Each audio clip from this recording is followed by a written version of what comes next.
మహాకుంభమేళ అంటే ఏమిటి? ప్రపంచంలోనే అతి పెద్ద భక్తుల సమాగమం. ఇది హిందూ మతంలో అత్యంత పవిత్రంగా భావించే ఘట్టం. ప్రతి 12 సంవత్సరాలకు ఒకసారి మహాకుంభమేళ జరుగుతుంది.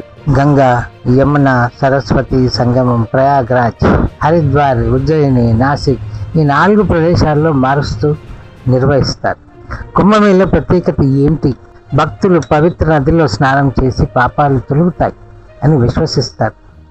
సాధువులు, యోగులు, భక్తులు లక్షల సంఖ్యలో హాజరవుతారు. భారత సాంప్రదాయం, సంస్కృతి, ధార్మికతను ప్రపంచానికి తెలియజేస్తుంది.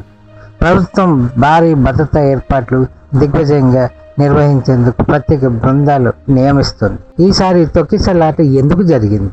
జనసంచారం అదుపు తప్పడం, అనేక మంది భక్తులు ఒకేసారి ప్రవహించడం వల్ల రద్దీ అధికమైంది. క్రమంగా వెళ్లాల్సిన భక్తులు ఒకదానికొకటి తోసుకుంటూ ముందుకు వెళ్లే ప్రయత్నం చేశారు. ప్రసిద్ధ ఘాట్ల వద్ద అధిక భక్తుల రద్దీ, ముఖ్యంగా సంగం ఘాట్, హరికిపారి ఘాట్, నాసిక్ గోదావరి ఘాట్ లాంటి ప్రదేశాల్లో జనసంచారం అధికం. జనసంచారం గణనీయంగా పెరిగిన భద్రతా సిబ్బంది తక్కువగా ఉండటంతో పరిస్థితి నియంత్రణ తప్పింది. పోలీస్ భద్రతా విభాగం సమర్థంగా వ్యవహరించలేకపోవడం, ట్రాఫిక్ నియంత్రణలు సరిగ్గా లేకపోవడం, భక్తుల కదలికలను గమనించే సీసీటీవీ అండ్ డ్రోన్ పర్యవేక్షణ సరిగా లేకపోవడం, గందరగోళ పరిస్థితి, భయాందోళనలు. ఒక్కసారి తొక్కిసలాట ప్రారంభమైన తర్వాత భక్తులు భయంతో పరుగులు తీశారు. ఒకరి మీద మరొకరు పడిపోవడం వల్ల తీవ్ర గాయాలు, బయటకు రాకుండా పెద్ద సంఖ్యలో భక్తులు చిక్కుకుపోయారు. వెంటనే తీసుకున్న చర్యలు పోలీస్ బలగాలను పెంచడం. పోలీస్ బలగాలు అండ్ ర్యాపిడ్ యాక్షన్ ఫోర్స్ సంఘటన జరిగిన ప్రదేశానికి వెళ్లే భక్తులను క్రమబద్ధీకరించారు. ప్రత్యేక మార్గదర్శకాలు, నియంత్రణ. తొక్కిసలాటకు కారణమైన ఘాట్లను తాత్కాలికంగా మూసివేసి భక్తులను ఇతర మార్గాల ద్వారా నడిపించారు.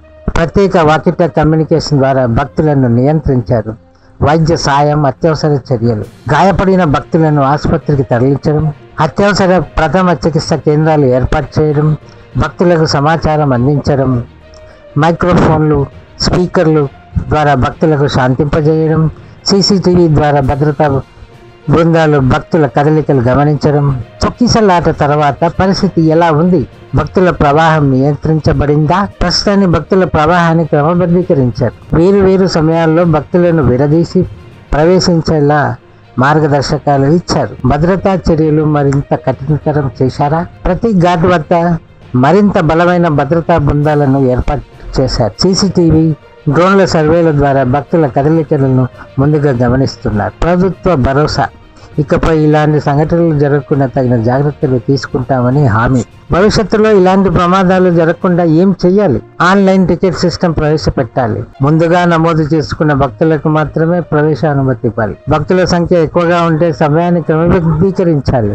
ఏఐ ఆధారిత భక్తుల గణన వ్యవస్థ. ఏఐ అండ్ మషిన్ లెర్నింగ్ ఆధారంగా భక్తుల ప్రవాహాన్ని ముందుగా అంచనా వేసి నిబంధనలు పెట్టాలి. ఒకేసారి పెద్ద సంఖ్యలో భక్తులు ప్రవేశించకుండా నియంత్రణ చర్యలు తీసుకోవాలి. అత్యవసర సహాయం బృందాలను ముందుగా సిద్ధం చేసుకోవాలి.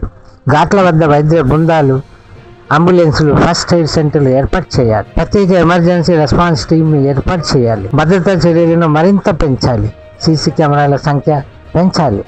డ్రోన్ కెమెరాలు 24/7 నిఘా పెట్టాలి. భక్తుల భద్రతే మొదటి ప్రాధాన్యత. ప్రభుత్వం, భద్రతా విభాగాలు కలిసి మరింత మెరుగైన ప్రణాళికలు రూపొందించాలి. భవిష్యత్తులో టెక్నాలజీని సద్వినియోగం చేసుకుని ఇలాంటి ఘటనలు జరగకుండా కట్టడి చేయాలి. మహాకుంభమేళ ప్రపంచానికి భారతీయ సంస్కృతి గొప్పతనాన్ని తెలియజేసే అవకాశం.